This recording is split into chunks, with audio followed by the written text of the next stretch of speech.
Welcome back to We Want Picks. I'm Artem MMA, and I'm going to be breaking down the PFL number 8 card for the 2024 PFL season, which is the lightweights and also the light heavyweights.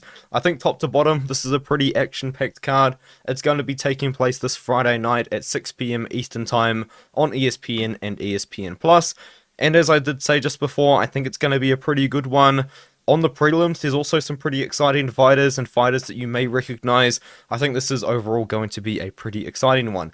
I did just put out my article onto the We Want Picks website, so it will be up and live by the time that this video does come out.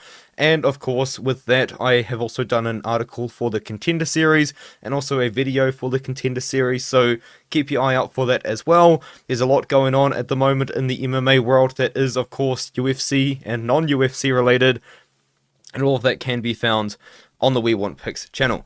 And with all of that being said, it is $10 per month. You can get a 3-day free trial for that if you do sign up using my code ARTEM. And now let's get into my predictions. So kicking off the card and kicking off the prelims according to the Tapology bout order, we have Montague, who is from New Zealand, taking on Marilia Morais, and it's going to be taking place at women's featherweight. I believe now the PFL might be the only major MMA organization that has a women's featherweight division, and Montague is probably one of the better prospects, and I don't just say that because she's from New Zealand in the division, but because she has actually proven herself as an amateur and also as a professional now. She did manage to get a submission over Carolina Sabek, who was a pretty decent grappler. Abby Montez made some splash in previous PFL years, and then in the world of the amateur IMMAF, she had gone on to become a runner-up, I believe, in the IMMAF World Championships to Sabrina De Souza, who is actually becoming a very good prospect in her own right. Montague is definitely a woman's featherweight. She is pretty sizable for the division. She's a very decent grappler, and she's taken on Marilia Morais, who's fought once in 6 years, and in that one time she fought, she didn't look that good. Honestly, I think that Montague is just going to take down Marilia Morais and is going to end up finding a submission, and that is why I'm going to go with her. She's minus 1400 on the odds, minus 1500 on one sportsbook. It's not really worth putting money on, in my opinion. Jordan Oliver fights again against Braydon Akeo. He has actually had a couple of cancelled fights since he made his Bellator debut about a year ago, and he did look pretty decent in that one, of course, showcasing that wrestling background, which he does have, and then ended up getting the submission while on top. He's taking on Braydon Akeo, who is very interesting. He is, although he's 5'10", he does seem somewhat small for the weight class in a way, if that makes sense, just because he is a very tall but yet very thin guy. He is a striker that does want to strike from range, keeps his hands relatively low. It just kind of comes down to, can Braydon Akeo defend the takedowns of Jordan Oliver? And I am just going to predict no. I do think that Jordan Oliver does get the takedowns, and I think with his top control is probably going to land ground and pound or find a submission from top like he did. But it is worth noting, it's a big step up in competition. This opponent, Akeo, does have significantly more experience, 8 professional fights, a couple of decent wins as well, and I believe as an amateur he did have a little bit of experience as well, going 2-0. So definitely an experienced opponent here for Oliver, but I think the wrestling's going to be too much, and the odds do agree. Minus 1,000, minus 1,000 on a guy that's 1-0. I don't really think it's worth placing any money, but should be a pretty fun prospect fight. Now, Thad Jean fights against Chris Brown, and Chris Brown is a very tricky veteran striker who has actually turned away quite a few decent prospects in the past. He's a very interesting fighter to watch, because especially if you watch his more recent fight, which is one of his best performances against Alfonso Leiva, who is a former Olympic wrestler and was at one point a very, very good prospect. He just kind of controls the middle of the octagon and just throws kicks, and that's really the best part of his game, is his kicks and his very awkward style. But he's incredibly fast, and if you close the distance up against him, he has no problem throwing these awkward kicks in the pocket. It's just a very odd, interesting style to watch, which a lot of people in the past have actually struggled to deal with. A split decision loss to Carlos Leal and Ignacio Bahamondes kind of tells you that he can be pretty hard to deal with. But in that matchup, against Laver. Laver just let Chris Brown do whatever he wanted to him, to be honest with you. Laver didn't attempt takedowns, he didn't pressure forward, he didn't really try and land anything super meaningful, and Chris Brown ended up finding the success. But that definitely does come from just the awkwardness on the feet that he does present. That Gene is another, well, he's a prospect. He's 26 years old, 7-0, fought for the PFL a few times now, and has had a couple of massive performances. He got a KO uppercut recently over Roman Debien, but before that got another KO and a decision win over Eric Alequin, who was 7-0 at the time, who also holds a couple of decent wins as well. That Gene is a striker as well, so it is a striker versus striker matchup, but he is going to hold a slight size advantage here. He is going to be taller with a reach advantage, and he is very aggressive. He's very high volume, and in a striker versus striker fight, it is very difficult to actually pick against Chris Brown because of how awkward he is. But I do think that the fact that Thad Gene is going to be aggressive, is going to be pressuring forward, and I think is actually going to close the distance against Chris Brown, it's going to make it awkward for him. So I do think that Thad Gene is going to be able to land more strikes and the better strikes. It's also worth noting Chris Brown hasn't fought since that Laver fight a year and a half ago. He was meant to fight against Cormal Atoni, who is the guy that has a win over Alex Pereira and is now going to be on the Contender Series. Atoni apparently pulled out of that one, so maybe Chris Brown wasn't injured and he just hasn't fought. But yeah, it's hard to tell how he's going to look with a year and a half off. It's not like he's super young either. He's 35. So I'm going to go with that Gene. Minus 300 is a pretty wide price tag against someone that genuinely is as awkward as Chris Brown, but I do think he is going to win. I'm also leaning on the decision side, but I honestly wouldn't be that surprised if Gene was able to get the KO, but I think if he did get the KO, it wouldn't be a quick knockout. I think it would be more of like a second or third round win. And now we have my least confident pick on the card, Elvin Espinosa fighting against Mads Burnell, and if I'm not mistaken, Elvin Espinosa, I believe, is the underdog in this matchup. He's plus 114. Mads Burnell's minus 140. I mean, if you really like Mads Burnell in this matchup, I'm not going to disagree. I'm not really going to argue with anyone on this one. It's just a very, very difficult, hard fight to predict. And the reason why is just because I don't know what Mads Burnell is going to look like. At 145 pounds, he looked really, really promising. And he's just a very good boxer with incredible takedown defense. He showed that against not only Daniel Weichao, but also Justin Gonzalez. Gonzalez is a chain wrestler. We were able to see Burnell defend a lot of takedowns in that matchup and find success in the boxing. And I thought that that was potentially going to translate to lightweight, which is why I picked him to beat Michael Dufort. And he looked terrible. And because he looked so bad against Michael Dufort, I thought going on against a big striker, he's going to probably get outboxed by Clay Collard. It was a weird fight, and he won. And so I'm 0-2 on predictions on Mads Burnell coming into the PFL. So the Clay Collard performance was weird because Collard didn't really do anything, and I guess you could argue it's because he was guaranteed to get into the playoffs, but I still don't understand why you wouldn't want to try and win anyway. That's kind of the argument that people have been saying to me, but yeah, that's just scary. And the thing is, just because Mads Burnell was able to get pushed around so much by Michael Dufort, I think someone that is also a little bit more of a natural lightweight, and Elvin Espinosa, probably will be able to do the same. I have been critical in Elvin Espinosa in the past. I did pick him to lose against Gadzhi Rabadanov, but that's a tough matchup for anyone. Gadzhi Rabadanov is probably one of the favourites to win it all. But before that, he did knock out Adam Piccolotti, who's a pretty tricky wrestler grappler. And before that, beat the former Bellator fighter, Kearney Diggs. And was just overall a prospect that the PFL was building against somewhat decent matchups for him. Elvin Espinosa is a pretty awkward striker that can wrestle. And I think if he mixes in everything, he can potentially disrupt the boxing of Mads Burnell, use the size advantage, which I think he still will have, even though Burnell's moving up the weight class and has been at this weight class now for about half a year now-ish. I think Espinosa wins a decision.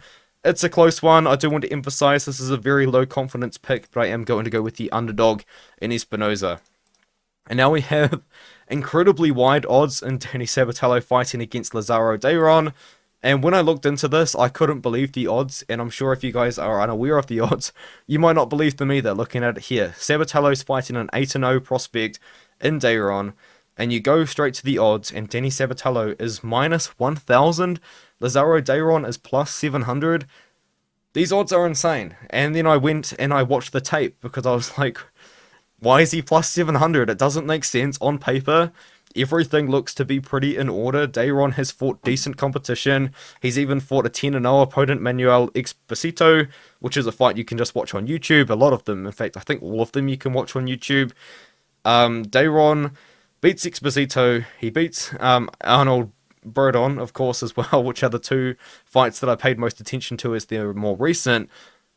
And this guy's small for bantamweight. He's 5'6", but he's not a big bantamweight at all. And he just doesn't present like any danger at all. I feel like to beat Danny Sabatello as a massive underdog, you either have to somehow be able to out-wrestle him or present danger against Danny Sabatello. And I just don't think that Lazaro Dayron is going to present really much danger on the feet or on the ground. Now, at plus 700, is it worth a stab on such a massive underdog? Yeah, probably. But I think that Danny Sabatello is going to have a massive size advantage in this fight. And if you know Danny Sabatello, you know that he is an incredible wrestler for this weight class. He's been able to out-wrestle very good wrestlers in the past. Had a pretty competitive fight against Ralphion Stott for 5 rounds. And then he submitted Marcos Breno in a fight which I famously said Danny Sabatello won't be able to finish him. But it is what it is. And then he did lose a couple of times, but to Ralphion Stott and Magomedov. He's taken a step down in competition here against a much smaller opponent. Sabatello should be able to out-wrestle him. He might be able to find a submission, but I am going to pick Sabatello to win by decision using his control time in this matchup here as the minus 1,000 favorite. Another pretty low confidence pick that I do have is Antonio Carlos Jr. to defeat Karl Albrektsson. Now, I've said it before, and I'll be open and honest, I rate Karl Albrektsson pretty highly. I was actually very, very excited when he was going to be coming into Bellator a couple of years ago, and then he defeated Dovlet Yagshimuradov, which is a win that has aged incredibly well, and when he managed to do that, I thought, wow, he's going to be the real deal. But then he lost a couple of fights in a row, mostly by getting out-wrestled and out-grappled. Grant Neal was able to find success with the wrestling, and then Karl Moore, of course, was able to find success with the grappling. He then fought for a more so regional promotion in Europe, was able to find the KO, and he's back. He's fighting against ACJ, who is a tough one to kind of really nail down. He did win the $1 million a couple of years ago, then he went on Celebrity Big Brother Brazil. A little bit come out of that. If you look up his name and search up Big Brother, you'll see that there is a little bit of, I guess I'll just label it as a controversy, but like he was kind of dealing with a bit behind the scenes, and then he come back after quite a bit of time away, took out Simon Biong, who is a very talented athlete, but he just hasn't really been able to use his size to find a lot of MMA success, I guess is how I would say that. And then he gets out-wrestled by Alex Polizzi. This is a fight which I actually think that if Antonio Carlos Jr. doesn't get to the ground, I think he will get outstruck by Albrektsson. Albrektson's actually a very talented technical kickboxer for 205 pounds. I think he's the better striker out of the two as well. But I do think that if the fight does get to the ground, I think it is a little bit night and day. And I do think that Antonio Carlos Jr. can submit Albrektsson if the fight does get down there, just because he is such a slick submission artist for this weight class. So it really just comes down to, do you think ACJ can get the fight down to the ground? I think he can. So I'm going to pick him to win by submission, and he is a slight favorite. He's minus 225. Albrektsson could be a pretty good underdog if someone wanted to take the risk there, but I'm going to go with ACJ, and I'm going to pick him to win by submission in this matchup. And now we move on to Biaggio Ali Walsh fighting against Brian Stapleton. I do think Biaggio Ali Walsh wins. I do think he wins by knockout as well. He's minus 650. It's just one of those fights for Biaggio, I guess. I mean, he signed to the PFL, fought as an amateur quite a few times. It was somewhat controversial because Biaggio Ali Walsh was just knocking out amateurs on these professional cards. And then he became the pro. He did take out Emmanuel Palacio in his debut, and now he's coming back to take on another guy making his debut. I was able to find some Brian Stapleton fights on YouTube. This fight against Xavier Zell was, or maybe it was one of these two fights. I think it was this fight against Xavier Zell was very interesting to watch because he doesn't fight in a cage in these events. He's fighting in a ring, and he does actually look like he is a striker to me, which probably is a good matchup for Biaggio. And he showed good takedown defense, but to be fair, the fights were in a ring, and It just kind of looked really awkward for his opponents to take him down. But yeah, I did look into Brian Stapleton. He looks like a guy that isn't going to deal well with the pressure of Biaggio, and I do think that Biaggio was just going to be the much better striker, and I think that Biaggio does get the knockout. So that's the pick, Biaggio, Ali Walsh to win by knockout in this one here. And now to move on to the playoffs, these guys are now competing to make it to the finals to then fight for the $1 million prize. Brent Primus fighting against Clay Collard. This is probably my least confident pick out of the semi-final matchups. I guess you could call them the playoff matchups. And I am going to go with Brent Primus to defeat Clay Collard. And my reasoning for this one is just in the past when Clay Collard has lost, it has been to wrestlers. Now, I would not classify Mats Burnell as a wrestler, but AJ McKee Jr. was able to out-grapple him. OAM is definitely a wrestler. Alex Martinez, whether or not you think that he won that fight, I do think he won the fight, was wrestling him, was taking him down. Rayush Manfio, I also think that he won that fight, but the way that that fight took place was he was wrestling him. He was taking him down. Jordan Lutterbuck, of all people, was wrestling him as well, and he made that fight very competitive. So ultimately, the way that Clay Collard has struggled with matchups in the past, has lost matchups in the past, has been to his opponents out-wrestling him. And Brent Primus might be one of the better wrestlers he's actually ever had to fight against. Now, you look at the age of Brent Primus, and yes, he's definitely way out of his prime. It's been a long time since he captured that title against Michael Chandler in 2017, which is, 7 years ago now? And he lost a rematch, but he then went on to win and have success in his own right after that.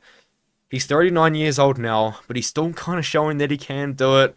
He did lose to Usman Nurmagomedov, but it got overturned to a no contest due to some sort of USADA complication, but then he comes back into the PFL and wins a couple of wins by submission. Solomon Renfro is a pretty solid win. I think Bruno Miranda is a pretty solid win too, because he's got very good takedown defense, and they're both, I guess, somewhat similar matchups to this one. Clay Collard is a boxer. He just is a boxer. That's kind of really it. Took time away from MMA to pursue professional boxing. Found some success. If you actually look at his box rec, he does lose a lot of fights, but those fights that he loses to, man, Clay Collard was just accepting some very tough matchups, and I believe one of the fighters he fought in boxing in that run has now gone on to become a world champion. So yeah, Clay Collard was fighting some tough dudes in boxing. Come over, beat Anthony Pettis, and the rest is history, I guess. But I think that this is a tough matchup for him, man. I do like Clay Collard. I'm a big fan of Clay Collard. I think he's a fun fighter. I think he's a talented fighter. But I just don't think his style is going to match up too well against Brent Primus unless he can knock him out. But I do think that Brent Primus is going to win. Very slight favorite here. Minus 130, Clay Collard's plus 100. The odds makers are respecting Clay Collard. But I think that Primus is going to be able to use that wrestling and get a very close decision win. And now Gadzhi Rabadanov is going to fight against Michael Dufort. Odds are very, very wide for this one. Minus 625, minus 700 on my bookie for him to defeat Michael Dufort. We're getting very wide odds here for a guy that honestly hasn't really proven to be a very dangerous opponent in the fact that he's going to present a knockout threat or a submission threat. One thing that he has been able to do is just dominate in the wrestling, really. You know, he's been able to out-wrestle very good wrestlers in the past. He out-wrestled Koji Takeda, who was kind of like a mirror matchup, a very talented wrestler over at Ryzen at that New Year's Eve event a couple of years ago, a year and a half ago to be exact. Out-wrestled Peter Buist, Solomon Renfro, who I mentioned earlier, who's a very dangerous striker. And then he out-wrestled Elvin Espinosa, who's fighting early on this card, and is a guy that the PFL were building up for a very long time. I do think he can take down and out-wrestle Michael Dufort. Now, Michael Dufort is going to be a little bit tricky because he does present a grappling threat. He does have very good submissions in his arsenal. He does have a couple of very good wins in his arsenal as well. Was able to submit and beat Joe Giannetti in the first round. Was able to submit and beat Luis Pena in the first round. And Luis Pena is, of course, I believe the former UFC fighter, Violent Bob Ross from The Ultimate Fighter. Been a little bit up and down, but Luis Pena was able to submit him in round number 1, and of course has also had a pretty close fight against former UFC fighter GC Ronson. Nonetheless, Michael Dufort, he's going to be a tricky grappler, but I just personally can't see him having the takedown defense to defend the takedowns of Gadzhi Rabadanov. Rabadanov is a wrestler that dominates in top control. His striking's pretty dynamic, but it's definitely not his strength. The strength's in the wrestling, and I do think he's going to probably get it done by dominating in that top control in this fight. And now we move on to Rob Wilkinson fighting against Dovlet, Yagshimuradov. And Rob Wilkinson recently has really been incorporating a interesting game plan, because he fought and he won the $1 million in 2022 in what was a fairy tale run, and then comes into 2023, and both him and Thiago Santos failed drug tests in that one there. I'm pretty confident Thiago Santos also failed a drug test in that one there, but Wilkinson definitely did. They both got suspended, and now he's back in the 2024 season. But over this period of time between, I guess, 2022 and 2023, because he wrestled in that fight too, he has really been incorporating a lot of wrestling. He incorporated a significant amount of wrestling against Josh Silveira, who, maybe controversial take or not, I don't really see as being like the most dangerous one-punch KO threat that he's actually ever fought at all. Because when he come into the 2022 season, he was outstriking everyone. He has a kickboxing background. He, after getting cut from the UFC, couldn't find MMA fights, so we just started taking kickboxing fights, taking boxing fights. And now he won using a strike. He knocked out everybody on the way up, fought against Thiago Santos, won by incorporating a significant amount of wrestling, which I personally didn't expect. And then against Josh Silveira, incorporates a significant amount of wrestling. So Rob Wilkinson now isn't just a threat on the feet, he also is a little bit of a threat in the wrestling and on the ground. He takes on Dovlet Yagshimuradov, who is a very interesting sort of fighter for me because he is quite small for the weight class, and the fact that he's relatively short. He's 5'11", 180 centimeters tall, and he just is a boxer wrestler, and his boxing, although very, very powerful, isn't very technical. Like, he just doesn't really have the most technical boxing. It is somewhat sloppy, but what it is very aggressive, very pressure forward, and what he wants to do is really just put you up against the cage so then he can attempt takedowns on you and then potentially find some success in that way. He really earned the respect against Jakub Nedov very early on in the fight with a couple of big shots and then knocked him out. Soon after that, Nedov was scared of him in that matchup. That's the only way I can really kind of describe it. But for the most part, he is a guy that wants to mix in boxing with wrestling. I think in this one, the better striker is Rob Wilkinson. I think he would be a little bit silly to actually initiate wrestling transitions just because Dovlet, being a more experienced wrestler is how I would say it, probably might be able to defend a lot of these situations, maybe reverse a lot of the situations, but ultimately I do think Wilkinson can strike from range, and then if he really wants to, can wrestle, but I think he's just better off striking with Dovlet. I think he's the better striker, he's the more technical striker, he's the taller guy, significantly longer range as well, and I think that he does have the skills to use that range to win a decision. Robert Wilkinson's minus 130 on one sportsbook, but he's minus 180 on my bookie and minus 160 on DraftKings, so looks like money is coming in on him kind of as I speak. But yeah, Wilkinson, pretty close favourite, but I do think he can win by just being the more technical striker. I do worry about him initiating a lot of wrestling. That could be a mistake, but ultimately I think he should be able to get it done. Now, Impa Kasanganay rematches against Josh Silveira. I watched the first fight, and I paid pretty close attention to it, and it wasn't the best fight to watch, I'll be honest. It wasn't super, super exciting. I've lost the odds for it, so bear with me for a second while I find them. But yes, I believe Impa Kasanganay is about minus 400. He is. He's minus 400. My voice just broke. The pain never ends, guys. The pain never ends.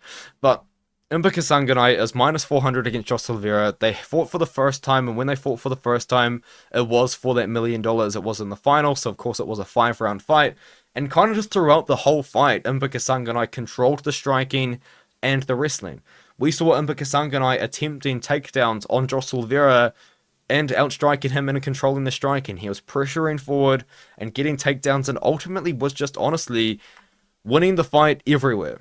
Josh Silveira didn't present too much danger against Impa, even though he can be quite dangerous in moments. I did say that he isn't really someone that I see as the biggest knockout threat in one shot, but he can still knock you out. You know, he did take down Sadabusai. He won that fight by thumb injury. It was pretty awkward. But aside from that, I haven't been super impressed with him in this 2024 season. It was a close fight against Wilkinson, but I thought Wilkinson still won. And in this matchup, Impa Kasanganay is going to be much faster. He's already proven that he can win. And I think that he should just be able to do the same thing again, but except in over 5 rounds, he's going to do it over 3. You could maybe argue that that gives Josh Silveira more of a green light to kind of go for it in round number 1 and really try and land a KO blow, because he doesn't have to worry about round 4 or 5. But I still think that Impa Kasanganay can out-wrestle him if he wants to. On the feet, as I said, Silveira is going to be dangerous, but Kasanganay's proven that he can also pressure and control in those situations. So it's just a fight that we've seen before, and it just didn't really look like Silveira could present a very significant threat kind of anywhere. Now, Silveira's talented. If he was able to finish Impa, I'd be incredibly impressed. You know, like Johnny Eblin fought him to a close decision. Impa, since being in the UFC, has really gone on a tear, and I don't think it stops here. And I think he is going to meet somebody in the finals for that $1 million back-to-back years at 205 pounds. Let me know what you think of this in the comments below. I will say again, Contender Series predictions every single week for the next 10 weeks will be up on my channel and the We Want Picks channel. And with all of that being said, I'll see you guys in the next one.